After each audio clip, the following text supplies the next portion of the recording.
अस्सलामु अलैकुम वरहमतुल्लाहि वबरकातुहू। मेरी प्यारी बहनों और तमाम मौजूद हाज़रीन, आज मैं आप सबसे किसी टॉपिक पर बात करने नहीं आई हूँ। मैं आज आप सबसे सिर्फ एक सवाल पूछने आई हूँ और मैं चाहती हूँ कि आप इस सवाल का जवाब सिर्फ़ और सिर्फ अपने दिल में दें। और मैं चाहती हूँ कि आप इस सवाल को बिल्कुल सच्चाई के साथ अपने जवाब दें इस सवाल का। और अगर आप कंफर्टेबल हैं तो आप इस सवाल का जवाब कमेंट सेक्शन में भी दे सकती हैं। मेरा सवाल आपसे सिर्फ इतना सा है कि अगर आज हमें अपनी पूरी ज़िंदगी रसूलुल्लाह सल्लल्लाहु ताला अलैहि वसल्लम के सामने पेश करने का मौका मिल जाए तो क्या हमें फ़ख्र होगा? हमसे बड़ी आसानी से कह देते हैं कि हम तो रसूलुल्लाह सल्लल्लाहु ताला अलैहि वसल्लम से बड़ी मोहब्बत करते हैं, हम तो सिर्फ उनकी सुन्नतों को फॉलो करते हैं, हम तो उन पर दरूद पढ़ते हैं, हम तो उन पर सलाम भेजते हैं एक्सेट्रा। लेकिन क्या हम वाकई अपनी ज़िंदगी से इस मोहब्बत को ज़ाहिर करते भी हैं या नहीं? आज हमारी जनरेशन के पास सब कुछ है, इंटरनेट है, मोबाइल फ़ोन्स हैं, सोशल मीडिया है, लेकिन क्या हम इन सब चीज़ों का सही यूज़ करते भी हैं? हम सिर्फ इन्हें चैटिंग, वीडियोस, रील्स एंड बुरे कामों में यूज़ करते रहते हैं, या फिर यूँ कह लें इस जनरेशन के हिसाब से हम इन्हें ऐसे यूज़ कर रहे हैं। लेकिन आज कल की जनरेशन को पता ही नहीं है कि हम सोशल मीडिया को इतने अच्छे से भी यूज़ कर सकते हैं। सोशल मीडिया को अपनी इस्लामिक नॉलेज के लिए, इस्लामिक हिस्ट्री के लिए, दीन के लिए, तवक्कुल के लिए भी यूज़ कर सकते हैं। डिस्क्रिप्शन में मैंने आपको चैनल्स मेंशन करे हैं, आप चाहें तो उन्हें देख सकते हैं, जिनसे मैंने मदद पाई है अपने लाइफ में, आप भी उनसे मदद पा सकते हैं। मैं चाहती हूँ कि आप सब अपने दीन को पक्का करें। सोशल मीडिया ऐसा नहीं है, सोशल मीडिया के दो फेसेस हैं, एक अच्छा और एक बुरा। आप समझ लें हमारी जनरेशन को दो पार्ट्स में डिवाइड कर दें, एक 50-50 कर देते हैं। 50% जनरेशन जो है, या 50 नहीं, आई गेस 70-30 डिवाइड कीजिए या फिर पार्टीशन कीजिए इनका। 70% जनरेशन को सिर्फ इतना पता है कि सोशल मीडिया और इंटरनेट पर सिर्फ रील्स बनती हैं, चैटिंग होती है एंड वीडियोस बनती हैं, एंड लाइक हम बुरे कामों के लिए नहीं यूज़ करते हैं, लाइक जिना के लिए यूज़ करते हैं। एंड जो 30% हमारी जो जनरेशन बची है, सिर्फ उन्हें नॉलेज है कि सोशल मीडिया का एक अच्छी साइड भी है, उन लोगों ने इसका इस्तेमाल किया है। और उन 30% में से अल्हम्दुलिल्लाह मैं भी हूँ। मैं भी पहले नहीं जानती थी कि सोशल मीडिया पर इतने अच्छे अच्छे चैनल्स हैं, इतने अच्छे अच्छे लोग हैं जो इस्लाम की बातें बताते हैं। मैं नहीं जानती थी, लेकिन जब से मैंने जाना है तो मैं फालतू की वीडियो नहीं देखती हूँ। और आप भी चाहें तो अपनी लाइफ को ट्रांसफॉर्म कर सकते हैं। बस छोटे छोटे स्टेप्स से ही तो हम अपनी लाइफ को ट्रांसफॉर्म करते हैं। आजकल की जनरेशन को पता ही नहीं होता कि सोशल मीडिया और इंटरनेट का सही यूज़ भी हो सकता है। हम सुबह उठते ही सार सबसे पहले अपना फ़ोन चेक करते हैं, कितने मैसेज आए, कितने नोटिफिकेशंस आए, किसने हमारी पोस्ट लाइक करी, किसने हमारी रील्स देखी, किसने हमारी रील्स शेयर करी। लेकिन सच बताइएगा, हम कितनी बार ये सोचते हैं कि आज मैंने अल्लाह को याद किया या नहीं, आज मैंने नमाज वक्त पर पढ़ी या नहीं, आज मैंने कुरान खोला या नहीं, आज मैंने जिक्र किया या नहीं। मेरी प्यारी बहनों, हम दुनिया के लोगों को इम्प्रेस करने में इतने मशरूफ़ हो गए हैं कि कभी कभी अपने अल्लाह को राज़ी करना भूल जाते हैं। हम ये भूल जाते हैं कि दुनिया सच नहीं है, ये दुनिया बस कुछ वक्त की है और ये दुनिया हमारा टेस्ट है।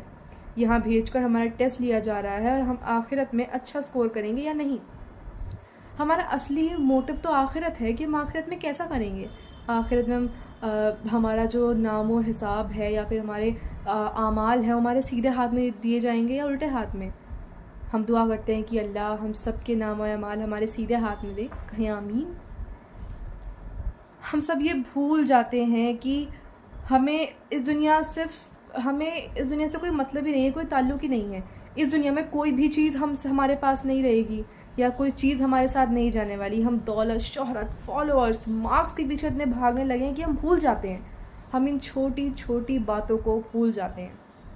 किसी के लिए बहुत छोटी बात है और किसी के लिए बहुत अहम रखती हैं। मैं पर्सनली कोई बड़ी रिलीजियस लड़की नहीं हूँ, मैं सिर्फ आपकी तरह एक नॉर्मल ह्यूमन बीइंग हूँ। मुझसे भी गलतियाँ हो जाती हैं, मुझसे भी अच्छे काम हो जाते हैं। हम अच्छे दिखना तो चाहते हैं लेकिन अच्छा बनना भूल जाते हैं। ये हम सबकी सबसे बड़ी गलती है। हम चाहते हैं कि जो भी हमें देखे वो सोचे कि वाह कितनी खूबसूरत लड़की है, लेकिन अपने अखलाक को खूबसूरत बनाना भूल जाते हैं। हम अपनी ज़ाहिरी खूबसूरती पर इतना घंटों वक्त लगाते हैं, लेकिन अपने अखलाकों को खूबसूरत बनाना भूल जाते हैं। हम ये भूल जाते हैं कि हमारे साथ ये कुछ नहीं जाने वाला, हमारे साथ सिर्फ हमारे अच्छे अखलाक जाने वाले हैं। आज से हम अपने आप से एक नया सवाल पूछेंगे कि लोग मेरे बारे में क्या सोचते हैं। ये नहीं, आज से हम अपने आप से ये सवाल पूछेंगे कि क्या अल्लाह सुब्हानहू व तआला मुझसे खुश हैं। क्या मैं रसूलुल्लाह सल्लल्लाहु ताला अलैहि वसल्लम की सुन्नत पर चल रही हूँ? और क्या मेरी ज़िंदगी रसूलुल्लाह सल्लल्लाहु ताला अलैहि वसल्लम की तालीमात के मुताबिक है? क्योंकि असल कामयाबी मार्क्स, फॉलोवर्स या पैसा या शोहरत नहीं है। असल कामयाबी अल्लाह की रज़ा हासिल करना है और रसूलुल्लाह सल्लल्लाहु ताला अलैहि वसल्लम की सुन्नत पर चलना है।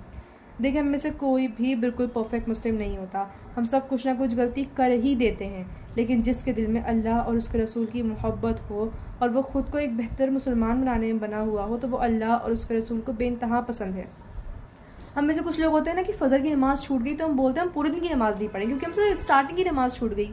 अगर आप ऐसे करेंगे तो आप कैसे 5 वक्त नमाजी बनेंगे? चले आपसे माने फ़जर की नमाज़ छूट गई तो आप ज़ोहर की तो वक्त पर पढ़ ही सकते हैं। आपने ज़ोहर की तो नहीं छोड़ी, आप ज़ोहर के वक्त तो नहीं सो रहे थे। आप असर की पढ़ सकते हैं, आप ज़ोहर की पढ़ सकते हैं, आप इशा की पढ़ सकते हैं। अगर आप दिन में एक देखिए, अगर आप नमाज नहीं पढ़ते, अगर आप नमाजी नहीं है तो आप छोटे छोटे स्टेप्स लेकर नमाजी बन सकते हैं। पहले सिर्फ फ़जर की पढ़िए। अगर आपको फ़जर की हार्ड लग रही है तो हफ्ते में 4 दिन फ़जर की नमाज़ पढ़िए अलार्म सेट कर। फिर ज़ोहर की पढ़े और अपना इंटेंशन बना लीजिए खाना खा। आप अपना इंटेंशन बना लें कि ज़ोहर की नमाज़ पढ़ने से पहले मुझे ज़रूर सारे काम कंप्लीट करने हैं और ज़ोहर की नमाज़ पढ़ने के बाद ही मैं अपना खाना खाऊंगा या खाना खाऊंगी, उससे पहले मैं खाना नहीं खाऊंगी। इतना इंटेंशन बना लेंगे तो आपका बहुत आसान हो जाएगा ये सब करना। असर की नमाज़ सोच लें, असर की नमाज़ मैं चलो थोड़ी सी नैप ले लेता हूँ, दिन में नैप ले लेती हूँ थोड़ी सी, फिर नमाज़ पढ़ लूँगी असर की।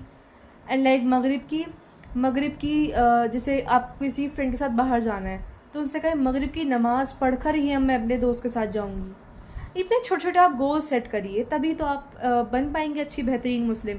मेरे पास एक अपनी पर्सनल डायरी है जिससे मैं अभी चेकलिस्ट बनाती हूँ। मैंने ज़िक्र किया नहीं, मैंने कुरान पढ़ी या नहीं, मैंने आज सदका दिया या नहीं, मैंने नमाज़ कितने वक्त की पढ़ी, मैं अपने पूरे महीने का चेकलिस्ट बनाती हूँ। अगर आप चाहें तो मैं शेयर कर सकती हूँ डिटेल में कि मैं कैसे बनाती हूँ। अगर आपको ये सब चाहिए तो मुझे कमेंट सेक्शन में ज़रूर बताइएगा। अल्लाह ताला, मैं लास्ट में बस इतना ही कहना चाहूँगी कि अल्लाह ताला हम सबको सच्चा मुसलमान बनाए, हमारे दिलों को कुरान से जोड़े और हमें रसूलुल्लाह सल्लल्लाहु अलैहि वसल्लम की सुन्नत पर अमल करने की तौफीक अता फरमाए। लास्ट में आप सबसे सिर्फ इतना कहना चाहती हूँ कि अगर आपको कोई डाउट्स हों तो कमेंट सेक्शन में कमेंट करिए, मैं आपके सवालों का ज़रूर जवाब दूँगी। आपको जो भी टॉपिक्स चाहिए जिनके ऊपर आपको थोड़ी सी गाइडेंस चाहिए, आप मुझे बताइए, मैं ज़रूर बनाऊँगी इंशाल्लाह। मैं पर्सनली कोई परफेक्ट मुस्लिम नहीं हूँ, मैंने जैसा आपको बताया कोई भी परफेक्ट मुस्लिम नहीं होता। हम सबको एक परफेक्ट मुस्लिम बनने की कोशिश करनी चाहिए, अपने अंदर एक चाह रखनी चाहिए कि हम भी एक दिन एक परफेक्ट मुस्लिम बनेंगे। मैं लास्ट में सिर्फ इतना कहना चाहती हूँ कि अल्लाह हम सबको सच्चा मुसलमान बनाए, हमारे दिलों को कुरान से जोड़े और हमें रसूलुल्लाह सल्लल्लाहु ताला अलैहि वसल्लम की सुन्नत पर अमल करने की तौफीक अता फरमाए। सबका आमीन। जज़ाकल्लाहु खैरा। अस्सलामु अलैकुम व रहमतुल्लाहि व बरकातुहू।